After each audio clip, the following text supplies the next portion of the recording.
Good morning, everyone. How are you doing?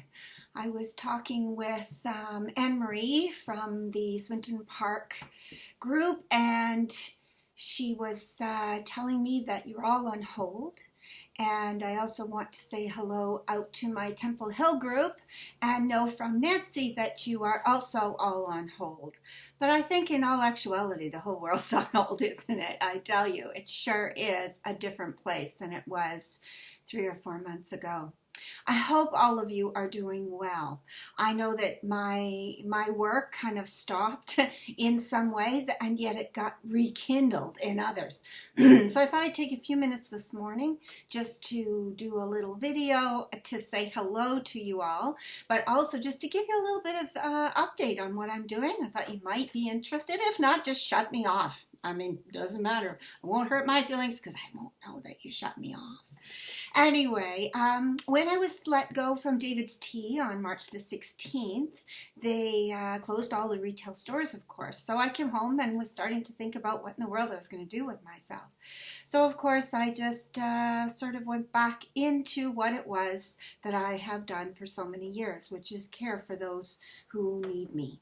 So I called the local retirement home and asked if they were looking for help, and within a couple of days I was put to work.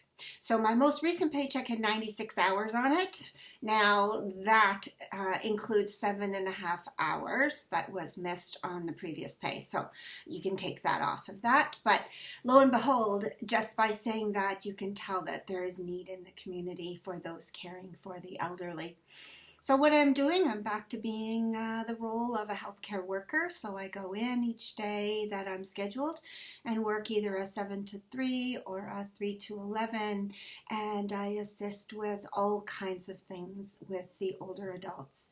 This retirement home is a upscale, in my opinion, because it is expensive and it is completely paid for out of pocket.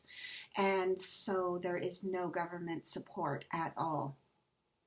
I'm working with people who are, the majority of them, over 80 years old, of course, and there are many who are between 95 and 100 years old.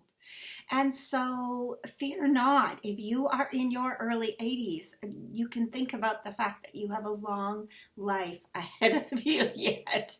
I'm kind of looking at myself at 60 and I feel like a little bit of a spring chicken, I think, and that there is lots of life to live.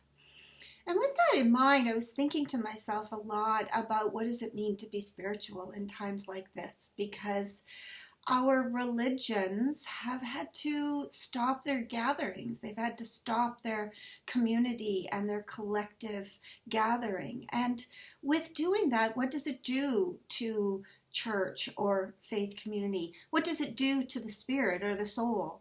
And so I have a really interesting question for you, and I want you to ponder it and think about it. And the question is, do you ever think about the difference between religion and spirituality? I know in the work that I have done over the years, since I decided in 2007 to begin a journey of ministry, which is a long time ago now, I really had in my heart a curious nature about what is the difference between spirituality and religion. And I know that I've come to the conclusion that they are very, very different. Now, spirituality, in my opinion, what spirituality is, the care of the spirit or the soul, or the being, the awareness of the spirit or the soul. And what does that mean? I mean, we could launch a whole different question, couldn't it, of what is the soul? What is the spirit? I remember Peter Short, who was the past moderator of the United Church. We were at Naramata in BC, and he was leading a workshop. And one of the comments he made was, behind every set of eyes is a soul at work. And I have never forgotten that comment, because as I work with aging adults, as I work with anyone spiritually, I look at them and I see into their eyes and I think to myself, there is a soul at work. So what is our soul? What is our spirit? What is this thing that we can't seem to define? I know that we have our own thoughts and opinions on when a baby is in the womb. What is that? What is the nature of that as well? I'm walking the journey right now with Danielle, and as many of you know, my daughter, who is expecting a baby the 1st of July. And the question may be for some people who ponder about termination of pregnancies, or when that's fair, when it's not, when it's right, when it's not. You know, when does that little baby inside the womb become a person? We don't, again, that's a debate, an ethical debate, a moral debate, a medical debate, not for today's video. So we talk about that, and I know that when the sperm meets the egg, there's then a process. But before the sperm meets the egg, where is the soul of that being? Where is the spirit of that being? And in my world, I choose to believe that there is a spirit world. I choose to believe there is a soul world. I choose to believe that those I love and care about who have died on this earthly plane and have left me, their spirits or their souls have returned to that space. Now, is that heaven? I don't know. Then if I say that it's heaven, then I have to say that there's a hell. And I'm not ready to do that. I can't believe that any divine energy would create a place to put someone in. Do I believe there's a hell? Yeah, I think it's right here on earth. I think that when we live here on earth as human beings, we are to somewhat degree sometimes living in hell. So as that spirit is living in the spirit world and there's a soul living there, how does it decide to infuse into a human being? I don't know. I don't have the answers. I know that when I work with the elderly and when I'm sitting and talking with them and having conversations, a lot of this stuff comes up.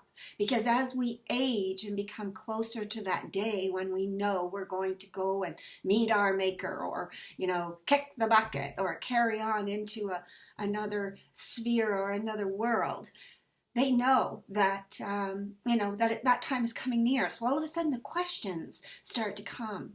I had a woman the other day actually say to me that she believed that COVID and this pandemic is a way of sort of cleaning house.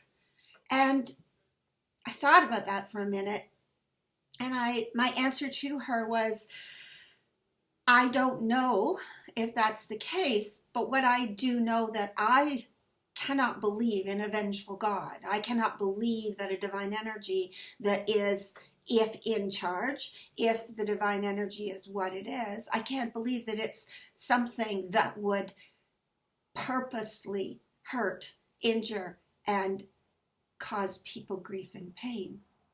So is this a culling of our humankind because God is angry? I don't know. Many may believe that. But as she said that, it caused me to have a very deep and meaningful conversation with her. And that was the key to the spirituality. It wasn't religious. We didn't talk about the Bible. We didn't talk about the Quran. We didn't talk about Buddhist texts or the readings. We just had a deep and spiritual conversation about what does it mean to try to understand this time on earth. I had an experience most recently too while I was visiting in hospice just before we were all isolated, and I went to visit a man who was there in hospice. He was non-speaking and he had a trach in his neck, and he couldn't speak to me, but he could nod. So I sat with him and I had a conversation and I held his hand. He had no family. He led a life that had left him isolated and alone. And so he was alone on his deathbed. We sat and we just chatted, and I didn't say a lot. I asked him a couple of questions, but what I did say is I put my hand on his forehead and I said, I will sit with you and you can remember that you're not alone. And I held his hand. I had to go to work. So I headed off, went to work.